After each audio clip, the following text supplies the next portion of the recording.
ও বন্ধু, যুবক ভাইরা, তোমরা প্রাণ করে শোনো, হৃদয় উজাড় করে শোনো। আমার যে দাদু ভাই আমার পাশে বসেছেন, ওনার বয়সী যারা আছেন, আমি তাদেরকে নিয়ে কোনো টেনশন করি না। বলে হুজুর কেন গো? কারণ তাদের অন্তর খুললে, তাদের সিনার মধ্যে ঢুকলে আমি খুঁজে পাই আল্লাহ আল্লাহ রাসূলের প্রেম ভালোবাসায় ভরা। আর বর্তমান প্রজন্মের ম্যাক্সিমাম যুবক যুবতীদের অন্তর হিংসা, নোংরামি আর আত্মগরিমায় ভরা। ঠিক কিনা বলেন? আমি আজকে বলে দেই যুবক, তোমরা রাগ হইও না। আমার রাসূল বলেছেন আল হাক্কু মুররুন, হক কথা তিতা, কিন্তু আল্লাহ কোরআনে বলেছে তিতা হলে সত্যটা বলো। ওয়াকুলু কাওলান সাদীদা, আল্লাহ বলেছেন সে দা রাইট থিং, সত্য কথা বলো, সঠিক কথা বলো। বন্ধু, আমি তোমাদেরকে বলে দিতে চাই, তোমরা যখন জিকির করবে কেমন করে জিকির করবে আমি তোমাদেরকে বুদ্ধি শিখিয়ে দেই। যখন তোমরা নামাজে দাঁড়াবে তোমরা মনে করবে আমি যেন খানায় কাবার সামনে দাঁড়িয়েছি। যখন তুমি নামাজে দাঁড়াবে তুমি মনে করবে আমি ফুলচেরাতের পোলের উপর দাঁড়িয়েছি। কারণ আমি আপনাদেরকে বলি, ফুলচেরাতের পোল পার হইতে 19-20 হইলে কিন্তু নিচে জাহান্নাম পড়ে যাবেন।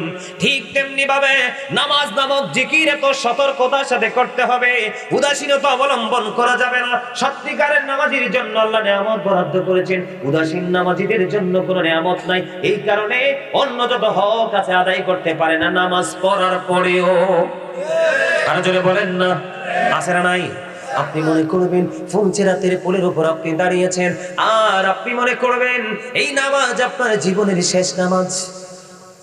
কি মনে করতে হবে? এটা আমার জীবনের শেষ নামাজ। এই নামাজ শেষ হইতে দেরি, আমার পিছনেই দাঁড়িয়েছে আজরাইল। আমার নামাজটা শেষ হইতে দেরি, আমার প্রাণ পাখি কেড়ে নিতে দেরি করবে না। এইভাবে আপনি নামাজ পড়বেন। আপনি মনে করবেন ডান দিকে আপনার জান্নাত অবস্থিত, আপনি মনে করবেন আপনার বাম দিকে জাহান্নাম অবস্থিত।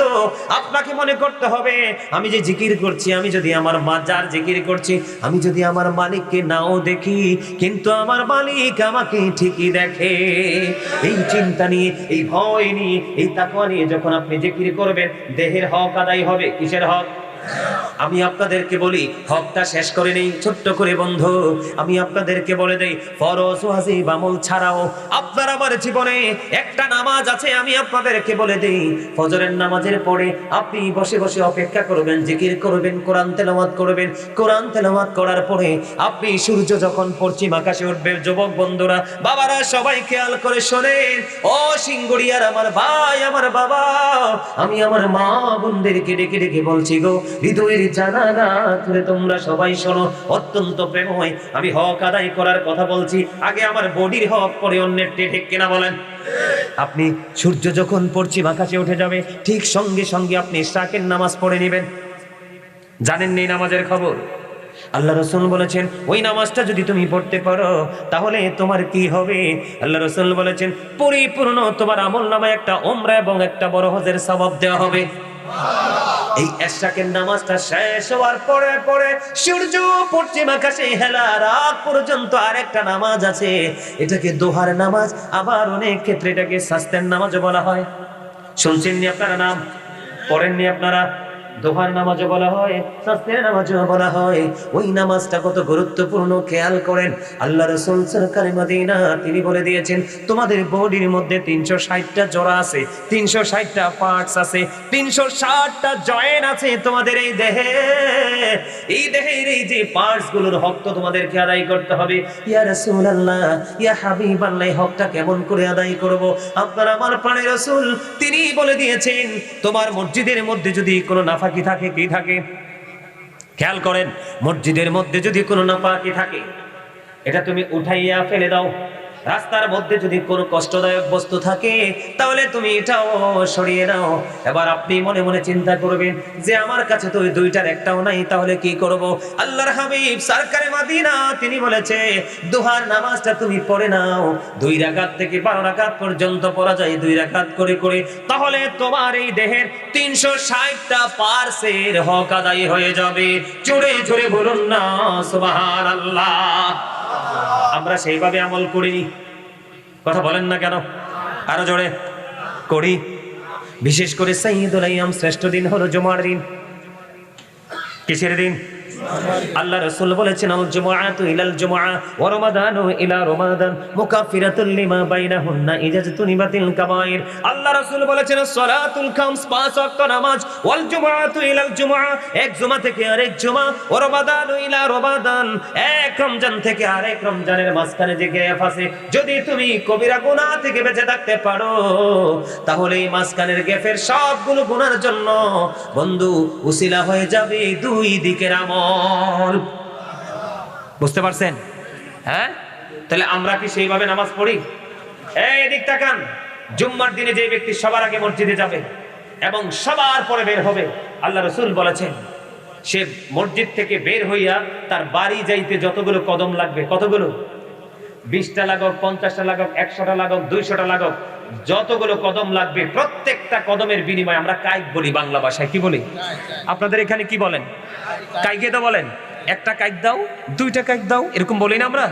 তো বন্ধুরে আমার রাসূল বলেছেন তুমি জুমার দিনে অন্য সব দিনের চাইতে সবচেয়ে সুন্দর লম্বা পাঞ্জাবিটা পরবা, সবচেয়ে উত্তম করে সব দিনের চাইতে সুন্দর করে গোসল করবা, আলমিরা থেকে সবচেয়ে দামি পাঞ্জাবিটা লাগাবা, মাথার মধ্যে টুপি দিবা, গায়ের মধ্যে সুগন্ধি লাগাইবা, সবার আগে তুমি মসজিদে গিয়ে সামনের কাতারে বসবা, তোমার আমলনামায় একটা ওট কুরবানির সওয়াব ঢুকবে। আর এই কাজটা করে তুমি সবার পরে মসজিদ থেকে বের হয়ে যাবে। আল্লাহ রাসূল বললেন তুমি যত দূর যাইতে তোমার যতগুলো কদম লাগবে প্রত্যেকটা কদমের বিনিময় 1 বছরের নফল ইবাদতের সওয়াব দেওয়া হয়। জোরে কন্না সুবহানাল্লাহ। আজকে আমাদের মধ্যে সেই কাজ আসেনি? নাই তো, আরো জোরে বলে না নাই। এবার আসেন, হক যদি আদায় করতে হয় আমি সর্বপ্রথম পৃথিবীর সৃষ্টি আমাদের মধ্যে সৃষ্টির মূল দিয়ে শুরু করতে চাই কি চাই না? আল্লাহ রাব্বুল আলামিন সূরা 3 এর মধ্যে বলেছেন লাকাদ খালাকনাল ইনসানা ফি আহসানি তাকওয়িম। আল্লাহ বলেছেন আল্লাহ আসমান জমিন চন্দ্র সূর্য সবকিছুর চাইতে সুন্দর করে বানাইছে মানুষ।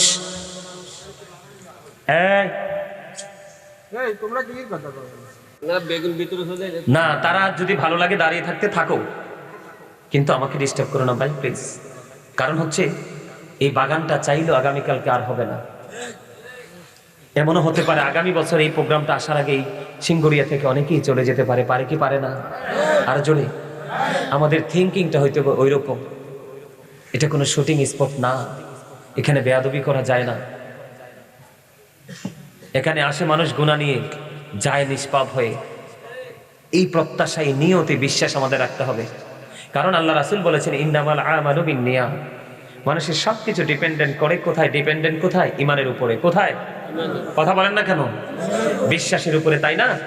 আর যারা বলেন, আমি আপনাদেরকে বলে দিই, কোরআন শরীফে সূরা 3 এর মধ্যে আল্লাহ বলেছেন মানুষকে সুন্দর করে বানাইছে। না, আমার কিছু লাগবে না। আরেকটা হলো সূরা ইনফিতরের মধ্যে আল্লাহ রাব্বুল আলামিন বলেছেন ফি আই সূরাতিন মা শাআ রাক্কাবাক। আল্লাহ ক্রিয়েটেড দ্য মাইন্ড। আল্লাহ বলে দিয়েছে এই দেখেন, খেয়াল করেন আমরা কত দামি, আমরা কত সম্মানী, আমরা কত মর্যাদার অধিকারী, কিন্তু নিজের চরিত্রের কারণেই আমরা হয়ে গেলাম ও বন্ধু সবচেয়ে কম দামি। কথা বলেন না কেন? আল্লাহ রাসূল বলেছেন পবিত্র কালামে হাকিমের মাধ্যমে আল্লাহ জানিয়ে দিলেন সূরা 3 এ আমরা সুন্দর। সূরা ইনফিতরে বলেছে আল্লাহ আমাদেরকে আল্লাহর মন মতো করে বানাইছে। সুবহানাল্লাহ বলেন না? এখন এই মন মতো সুন্দর মানুষগুলো আজকে কি সুন্দর আছে? আসেনি সুন্দর? কথা বলেন। হকের কথা যদি বলি বন্ধু, আপনাদের সিঙ্গুরিয়ার ছেলেরা কেমন আমি জানি না, আমার ওই দিকের ছেলে, একটা মুসলমানের ছেলে আর একটা হিন্দুর ছেলে যদি এক জায়গায় দাঁড় করাই তাহলে মুসলমানের বাচ্চা চেনার উপায় নাই। কথা বলেন না কেন? আপনি যদি হক আদায়ের কথা বলেন, আপনার মাথার মধ্যে চুল আছে, চুল কাটার স্টাইল কিন্তু নবীজি জানিয়ে দিয়েছে সুন্নাহ মোতাবেক। হয় আপনি বাবলি রাখবেন, না হয় চুলটা একই রকম করে কাটবেন। মাথার চুল কাটার স্টাইল, এটা তো আপনি এই হকটা আদায় করতে হবে। কথা বলেন না কেন? এই হকটা আদায় করতে হবে কি হবে না? কিন্তু আমরা কি করি না? আমরা যখন সেলুনে যাই, আমরা কোথায় যাই? আমরা যখন সেলুনে যাই, আমি তো যাই বন্ধু, চুলগুলো ছোট করতে হয় না? যাইতে হয়। যাওয়ার পরে দেখি একটা মুসলমানের বাচ্চার ছবি নাই, সবগুলো ইহুদি নাসারাতের বাচ্চার ছবি। কথা বলেন না কেন? ওই বাচ্চাটারে বাবা তার বাচ্চাটাকে নিয়ে গেছে, নিয়ে যেয়ে কি করেছে, বলছে বাবা গো এখান থেকে কোন ডিজাইনটা তোমার কাছে চয়েসফুল তুমি আমাকে জানাও, আমাকে ইনফর্ম করো। ছেলে বলেছে বাবা গো ওইটা, বাবাটা ওই বাবে কি করলো, বাবা ছেলের চুলটা কেটে দিল, কিন্তু স্টাইল তো বিধর্মীদের। কার? বিধর্মীদের। ঠিকানা কোথায়? আল্লাহ বলেছেন উইদ্দাত লিল কাফিরিন, ওই বেঈমান কাফেরের ঠিকানা হলো জাহান্নাম। আর আল্লাহ আমরা মুসলমানদেরকে সাবধান করেছে, ইন্নাল কাফিরিনা কানু লাকুম আদুব্বাম মুবিনা। আল্লাহ বলেছেন দা হেরিটেক্স আর the eternal enemy of the believers. Allah বলেছেন ঈমানদারদের প্রকাশ্য শত্রু হলো বেঈমান কাফেরেরা। আপনি মাথার চুল কেটেছেন বেঈমান কাফেরদের স্টাইলে, আপনি বলেন আপনি কি মাথার হক আদায় করেছেন? আরো জোরে বলেন না, আরো জোরে বলেন। এবার আসেন দাড়ির কাছে। আসেনি দাড়ি? দুনিয়ার কোনো কিছু নিয়ে যাওয়া যায় না। ও বন্ধু, সঙ্গে যাবে মরার সময় দাড়িটা। কথা বলেন না কেন? কি যাবে? দাড়িটা সঙ্গে যাবে। যেই উম্মতের চেহারার মধ্যে মুখের মধ্যে দাড়ি থাকবে, ওই উম্মতকে ফেরেশতারা আদবের সাথে প্রশ্ন করবে, বন্ধু কম পক্ষে এক মুষ্টি কি রাখতে হয়? দাড়ি রাখতে হয়। আপনি তো ইহুদিরা, এখন হিন্দু খ্রিস্টানরাও দাড়ি রাখে, আপনি তো তাদেরকে ফলো করে দাড়ি রাখছেন, দাড়ির হক কি আদায় করছেন? এবার আসেন আরেকটা গুরুত্বপূর্ণ কথা, বন্ধু অত্যন্ত মনোযোগ দিয়ে শোনেন। আমাদের মধ্যে যাদের চুল দাড়ি একটু পাইকা যায় তারা কালো খেজাব দেয় কি দেয় না? এর পাইকা সাদা হয়ে গেছে, কালা দেয় কি দেয় না? হকের কথা বলতেছি, বুঝতেছেন তো আপনারা? ও বন্ধু, আপনারা জানেন কিনা জানি না, আদম সন্তানের মধ্যে আদম হওয়ার পরে পৃথিবীর বুকে যত সৃষ্টি নবী রাসূল এসেছে, আপনারা ইতিপূর্বে শুনেছেন কিনা জানি না, এই সৃষ্টির মধ্যে সর্বপ্রথম যার দাড়ি মোবারক পেকেছিল তিনি হলেন ইব্রাহিম খলিলুল্লাহ। সর্বপ্রথম সৃষ্টি জগতে সর্বপ্রথম যার দাড়িটা পেকেছিলেন তার দাড়ি হলো, তিনি হলেন ইব্রাহিম খলিলুল্লাহ। আমার দিকে তাকান বন্ধু, ইব্রাহিম খলিলুল্লাহ কি করলেন? ওনার দাড়ি দেখলেন একটা দুইটা পেকে গেছে, আল্লাহ রাব্বুল আলামিনকে একটা ডাক দিলেন, ডাক দিয়ে বললেন আল্লাহ এইটা কি? আমার আল্লাহ ডাক দিয়ে বললেন ইব্রাহিম এটা তোমার সম্মান। এবার ইব্রাহিম খলিলুল্লাহ একটা ডাক দিয়ে বললেন আল্লাহ গো, একটা চুল একটা দাড়ি অথবা দুইটা চুল দুইটা দাড়ি পাইকা সাদা হয়ে গেল, এইটা যদি আমার ইজ্জত হয়, এইটা যদি আমার সম্মান বৃদ্ধির কারণ হয়, তাহলে আল্লাহ গো আমাকে তুমি সম্মান আরো বেশি বাড়িয়ে দাও। আমাদের দেশে চুল পাকলে দাড়ি পাকলে মাথা খারাপ হয়ে যায় কালো খেজাব দেওয়ার জন্য, ইয়াং সাজার জন্য। তো আপনি কালো খেজাব দিলেন, আল্লাহ রাসূল বলেছেন যারা দাড়ি কালো করার জন্য পাকা দাড়িতে কালো খেজাব দিবে, কবুতরের বুকের মতো চকচকে কালো করে দিবে, আল্লাহ রাসূল বলেছেন সে জান্নাতে যাওয়া তো থাক দূরের কথা, জান্নাতের সুঘ্রাণ পর্যন্ত তার নসিবে জুটবে না। তাহলে বলেন তো আমরা কি হক আদায় করছি? আরো জোরে বলেন। হকটা আদায় করি নাই। এই হক আদায় না করার কারণ হলো, বন্ধু আমি কারণটা সবার পরে বলছি। মনু কি হইলে কথা কওয়া যাইবে না? মনু মন দিয়ে শুনতে হইবে। ও আপনারা হাসতে পারেন না? অনেক সময় তো কথা বললাম, আপনাদেরকে একটু হাসানোর চেষ্টা করলাম, বরিশাল্লা 2 লাইন কথা বলে আপনারা হাসতেও পারলেন না। এই আল্লাহ রাসূল বলছে সুস্থ থাকার গুরুত্বপূর্ণ মহা ওষুধ হলো হাসি। হাদিস শরীফ তো, তবে অতিরিক্ত হাসা যাবে না, অতিরিক্ত হাসলে অন্তর মারা যায়। সময়ের সাথে সাথে হাসতে হবে। কি করতে হবে? এই জন্য বরিশাল্লা 2 লাইন কইলাম মুই। আলহামদুলিল্লাহ কর না আরো জোরে। তাহলে দাড়ির হক আদায় হইছে নি? কই হইল? আপনারটা সাদা রাখার কথা, ইব্রাহিম খলিলুল্লাহ আল্লাহ কইছে এটা তোমার সম্মান, আল্লাহ তুই এটা বাড়াই দাও, তার মানে আরো পাকাই দাও। মানে আপনার তো 2টার পয়সা 4টা পাকাতে আপনার মাথায় খারাপ হয়ে গেছে, সেলুনে গেছেন, ভাই সবচেয়ে কালাটা লাগাই দাও। ঠিক কিনা বলে? হক আদায় হয়েছে। এই যে আমার চাচা যেটা দিছেন, আপনি যেটা দিছেন এটা দিতে পারবেন, এটা দেওয়া মুস্তাহাব। সুবহানাল্লাহ বলেন না কেন? এই যে চাচা দিয়েছে মেহেদির কালার দিয়েছে, এটা দিতে পারবেন, এটা দেওয়া মুস্তাহাব। সুবহানাল্লাহ বলেন। তবে বলে হুজুর একেবারে কি কালো খেজাব ইউজ করা যাবে না? হ্যাঁ, একটা জায়গায় ইউজ করা যাবে। বলে হুজুর কোথায় গো? ওই কোথায় ইউজ করবেন? আপনি যদি কোনো যুদ্ধক্ষেত্রে যান, আপনার প্রতিপক্ষ এগেইনস্ট পার্টি যদি দেখে আপনার চুল পেকে গেছে, দাড়ি পেকে যাবে, হে বলবে ইউ আর ভেরি উইক। ঠিক কিনা বলে? কইবো এটা তো দুর্বল, স্ট্রং না। এটা তো দুইটা একটা শুট করে দিলে ফিনিশ হয়ে যাবে, ঠিক কিনা বলেন? এই জন্য নবীজি বলেছেন, যুদ্ধক্ষেত্রে প্রতিপক্ষকে আতঙ্কিত করার জন্য, ভয় ভীতি দেওয়ার জন্য, যুদ্ধে বিজয় ছিনিয়ে আনার জন্য, সেই ক্ষেত্রে তুমি সাদা দাড়ি কালো করতে পারবা, সাদা চুল কালো করতে পারবা, অন্যথায় না। কিন্তু অনেক মানুষ কুউদ্দেশ্যে নিয়েও সাদা দাড়ি কালো করে, ঠিক না বেঠি? আরো জোরে কথা বলেন না কেন? তাহলে দাড়ির হক আদায় হয়েছিনি? দাড়ির হকও আদায় হয় নাই। এবার আসেন বন্ধু, একটু নিচের দিকে যাই, দাড়ির পরে আসেন মাজার দিকে। আল্লাহ রাব্বুল আলামিন বলেছেন, ইয়া বানি আদম কদ আনজালনা আলাইকুম লিবাসান ইউয়ারি সাওআতিকুম ওয়ারিশান ওয়া লিবাসুত তাকওয়া যালিকা খায়র। খেয়াল করেন, গভীর খেয়াল বন্ধু। যুগের পর যুগ, ঘন্টার পর ঘন্টা, রাতের পর রাত, দিনের পর দিন বন্ধু কিতাব ঘেটে ঘেটে আপনাদের জন্য এগুলো সংগ্রহ করেছে। কারণ জীবন যতদিন থাকবে ওই মেসেজগুলো দিতে থাকবো, মানুষগুলো সত্যের পথে আসতে থাকবে। আমার রাসূল বলেছে, তোমার মাধ্যমে যদি একটা মানুষ সুশিক্ষায় শিক্ষিত হয়, দিনের দিকে ধাবিত হয়, হেদায়েতের ব্যবস্থা হয়, তুমি লাল উটের মালিক খাওয়ার চাইতেও তুমি দামি হয়ে গেলা। তার মানে শিক্ষার এত বেশি প্রয়োজন। আমার দিকে তাকানো বন্ধু, আল্লাহ রাব্বুল আলামিন বলে দিয়েছেন পবিত্র কোরআন থেকে, বলছি আদম সন্তানের জন্য আল্লাহ 3 শ্রেণীর পোশাক দিয়েছে। কয় শ্রেণীর? একটা হলো লজ্জাস্থান ঢাকার পোশাক, যেটা কন্টিনিউয়াসলি আমরা ইউজ করি। দ্বিতীয়ত হলো সাজের পোশাক। কিসের পোশাক? আমরা বিয়েতে যেমন আজকে মাহফিলে আসছি, আমার দাদা ভাই, ওই যে আমার চাচা হবে উনি বয়সে, উনি দেখছেন ওনার পোশাক কত সুন্দর, কথা কয় না? সুন্দর না? এখানে ওই যে দেখেন আমার ওই যুবক ভাইটা, আর একটা টুপি ছাড়া এতক্ষণ পর্যন্ত ওই যে জ্যাকেট সাদাটা দেখেন, এটা কত হ্যান্ডসাম, কত সুন্দর করে পরেছে। আরো কয়েকটা যে অত্যন্ত স্মার্ট ভাবে দাঁড়িয়ে আছে। এটা কিন্তু বাস্তবতা। বাস্তবতাকে মূল্যায়ন করতে হবে। রাসূল বাস্তবতাকে মূল্যায়ন করেছে।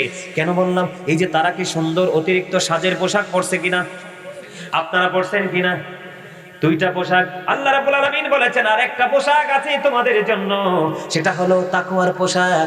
যেই পোশাকটা দিয়ে লজ্জাস্থানও ঢাকা যায়, সাজসজ্জা বিলাসিতাও করা যায়, আবার আল্লাহর আইনের, আল্লাহর হুকুমও মান্য করা যায়। তিনটা পোশাক, একটা কন্টিনিউ লজ্জাস্থান ঢাকার, দ্বিতীয়ত হলো সাজের, তৃতীয়ত হলো তাকওয়ার, যেটা শরীয়ত সম্মত।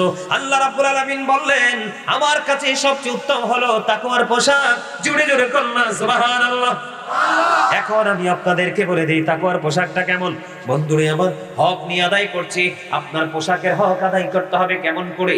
আল্লাহ রাব্বুল আলামিন, আল্লাহ রাসূল বলেছেন, উপর দিয়ে থাকতে হবে নাভি বরাবর। এটা লুঙ্গি হোক, প্যান্ট হোক, পায়জামা হোক, ট্রাউজার হোক, যেটাই হোক, উপর দিয়ে থাকবে নাভি বরাবর, অথবা থাকবে নাভির উপরে। ওই যে আমার মিয়া ভাই জিন্স প্যান্ট পরেছে, এই যে দাঁড়িয়ে আছে জিন্স প্যান্ট পরেছে, বসে আছে অনেকে জিন্স প্যান্ট পরেছে, ও বন্ধু, এটা কিন্তু উপরে উঠানো যায় না, ঠিক কিনা বলেন? গভীর ভাবে শোনেন, ইসলামটা কেমন, আর আমরা কত ভুল পথে আছি। আমরা কেমন করে সুখের স্বপ্ন দেখব? আমি নিজেকে স্টুপিড ছাড়ার কিছুই মনে করি না। কথা বলেন না কেন? উপর দিয়ে থাকবে নাভি বরাবর অথবা নাভির উপরে, কিন্তু কোনোভাবেই নাভির নিচে যাওয়া যাবে না, এইটা শরীয়তের সীমা। আর নিচের দিক দিয়ে থাকবে বন্ধু হাঁটুর নিচে, টাকনোর উপরে। কত গুরুত্বপূর্ণ দেখেন, হক কেমন করে আদায় করবেন, পোশাক পরার হক আল্লাহ রাসূল বলে দিয়েছেন। এদিক দিয়ে উপর দিয়ে নাভি বরাবর আর নিচের দিক দিয়ে টাকনোর উপরে, এই কন্ডিশনে পোশাক পরা তোমাদের জন্য ফরজ। কি? তাহলে আপনারা বলেন, এখনকার যে যুবকরা আছে ম্যাক্সিমাম, আবার অনেক মুরব্বীদেরকে দেখা যায় লুঙ্গি এমন ভাবে পরে মনে হয় রাস্তা ঝাড়ু দিচ্ছে, আছে না নাই? বলে হুজুর নিচে গেলে কি হবে? শরীয়তের সীমা রেখা অমান্য হয়ে যাবে, সীমা লঙ্ঘন হয়ে যাবে। সীমা লঙ্ঘনকারীর ঠিকানা হলো জাহান্নাম। বিশেষ করে জিন্স প্যান্ট, এই প্যান্টটা নিচের দিক দিয়ে যুবকরা মনে মনে বলবে, হুজুর নিচের দিক দিয়ে আমি বটে বটে পড়বো। কিন্তু যুবক, আমি তোমাকে প্রশ্ন করব, তুমি নিচে দিয়ে না হয়ে বইটা পড়তে পারবা, কিন্তু উপর দিক দিয়ে তো তুমি নাভি বরাবর আনতে পারবে না। কারণ এটাকে ইহুদিরা সৃষ্টি করেছে ছোট্ট করে। কি করে? আমরা মুসলমানের চাইতে সবচেয়ে বেশি কোরআন রিসার্চ করে বেঈমানেরা, এই জন্য তারা প্রযুক্তিগতভাবে অনেক অগ্রসর এগিয়ে আছে। আমরা মুসলমান, আমাদের শ্রেষ্ঠ ধর্মগ্রন্থ কোরআন, কিন্তু আমরা সেটার দেখি কোনো কি নাই, খেয়াল নাই, আসারা নাই। আমি সত্য বলছি কিনা বলেন? এবার আসেন, এইটা হলো একটা, অনেক ছেলেদের গলার মধ্যে, হাতের মধ্যে সোনার আংটি বা চেইন দেখা যায়, কথা বলেন না কেন? আমার নবীজি দুইটা জিনিস হাতে নিলেন, একটা হলো রেশমি কাপড় আর একটা হলো স্বর্ণ। আমার রাসূল বললেন এই দুইটা আমার উম্মত পুরুষের জন্য হারাম, কিন্তু নারীদের জন্য জায়েজ। বন্ধুরে আমার, আমি আপনাদেরকে বলে দেই যুবক, টকটকে লাল কোন জামা পরবা না। টকটকে লাল জামা পরা মাকরুহ তাহরিমি, হারামের অন্তর্ভুক্ত। নারীরা মা বোনেরা পড়তে পারবে। অনেক ছেলেদেরকে দেখি মসজিদে একবার টকটকে লাল গেঞ্জি পরে যায়, টকটকে লাল পাঞ্জাবি পরে যায়, হাতের মধ্যে আংটি দিয়ে দেয়, গলার মধ্যে এগুলো ঝুলায়। পুরুষ তো এমনিতেই সুন্দর, অতিরিক্ত লাগবে কেন? কথা বলেন না কেন? আমার কথাকে বুঝে আসছি? এবার আসেন বন্ধু, আমাদের মধ্যে পুরুষ এবং নারী দুইটা জাত। নারীদের সম্পর্কে আল্লাহ বলেছেন ওয়াকারনা ফি বুয়ুতিকুন্না ওয়ালা তাবাররাজনা তাবাররুজাল জাহিলিয়াতিল উলা। আল্লাহর হাবিব সরকারি মদিনা তিনি বলেছেন ওই জাহিলি যুগের মতো তোমরা তোমাদের রূপটা অন্য কোনো বেগানা পুরুষকে দেখায়ো না, তোমরা পর্দা করো, তোমরা ঘরেই থাকো। কে বলেছে? আমার আল্লাহ বলেছেন।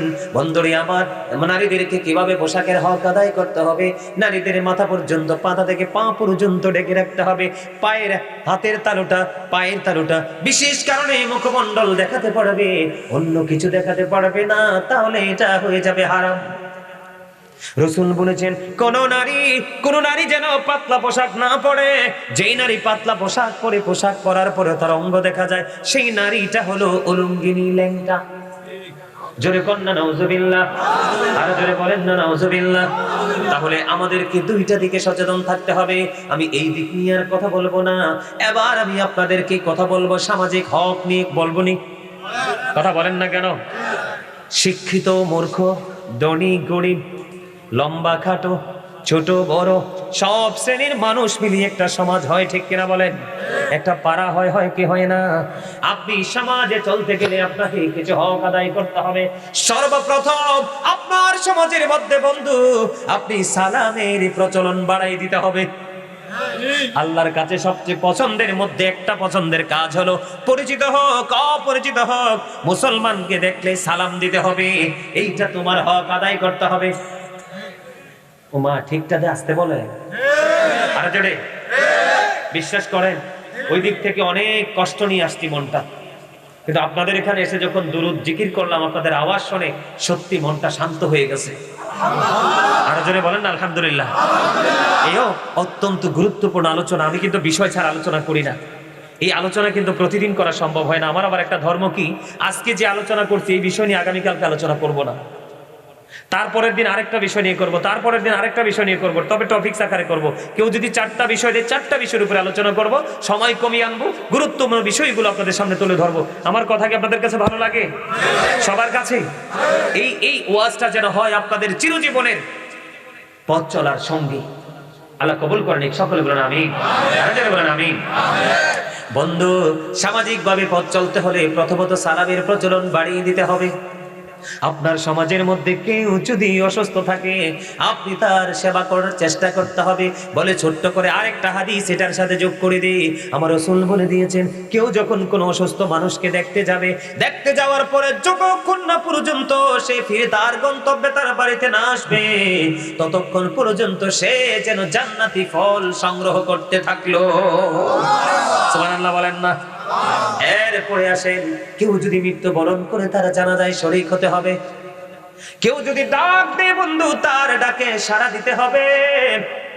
তার ডাকে বন্ধু সাড়া দিতে হবে। রাজি আছেন নি সাড়া দিতে? আরো জোরে বলেন না, আরো জোরে।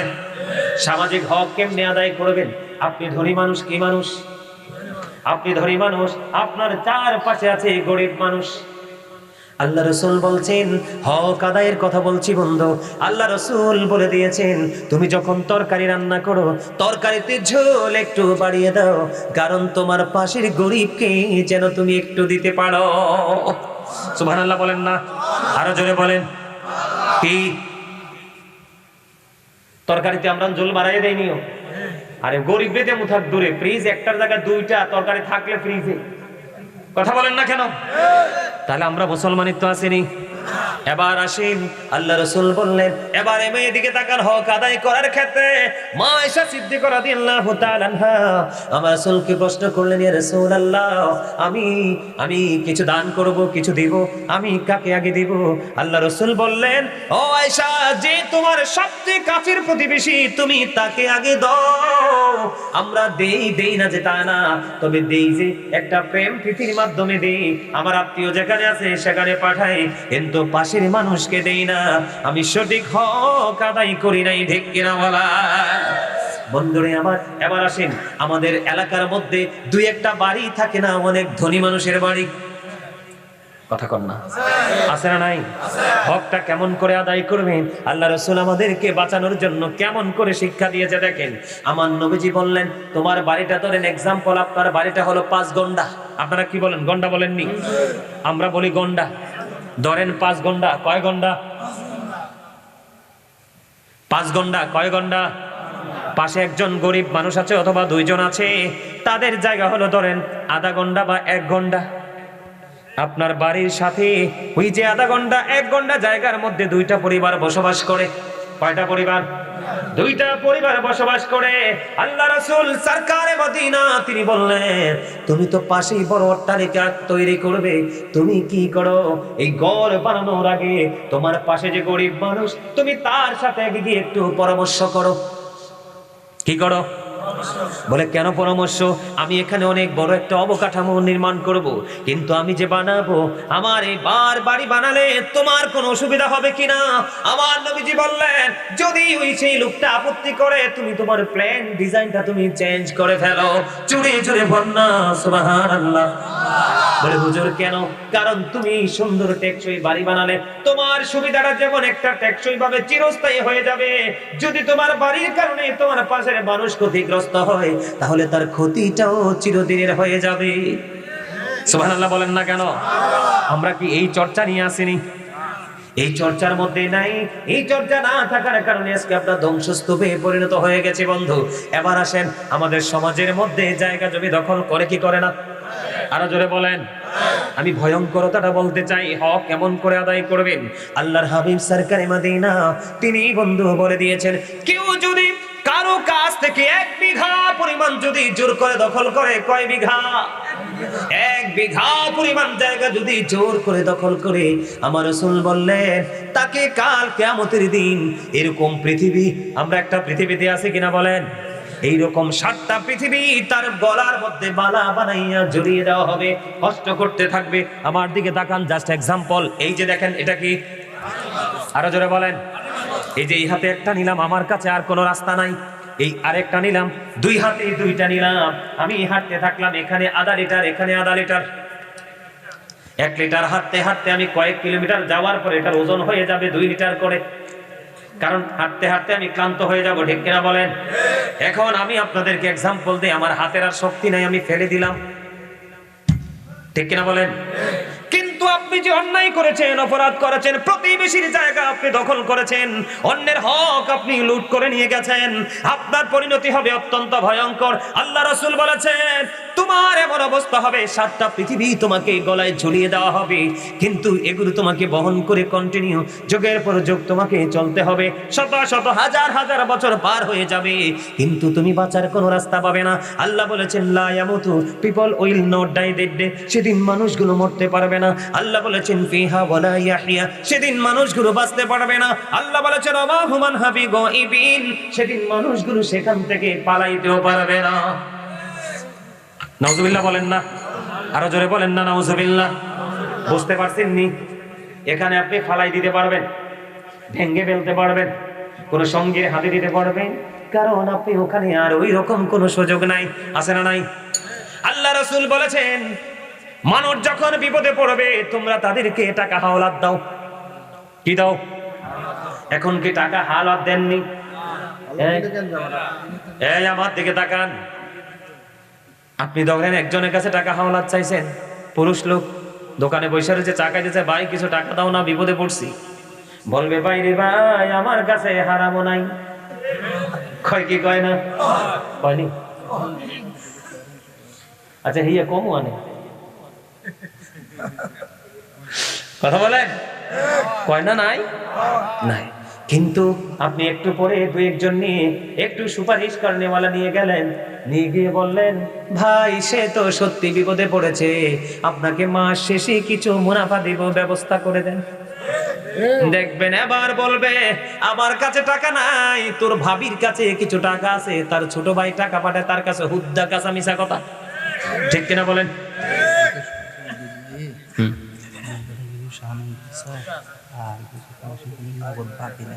আচ্ছা হেইয়া করবো আমি, মুই রাজি আছি আলহামদুলিল্লাহ। কোন আর জোরে কি কথা কি ভালো লাগে? একবারে বাস্তবতা তুলে ধরছি। হক কেমনে আদায় করবেন? জান্নাতের স্বপ্ন দেখেন, বাপ রে বাপ, জান্নাত কি মামার বাড়ির গাছের পাকা কলা যে গেলাম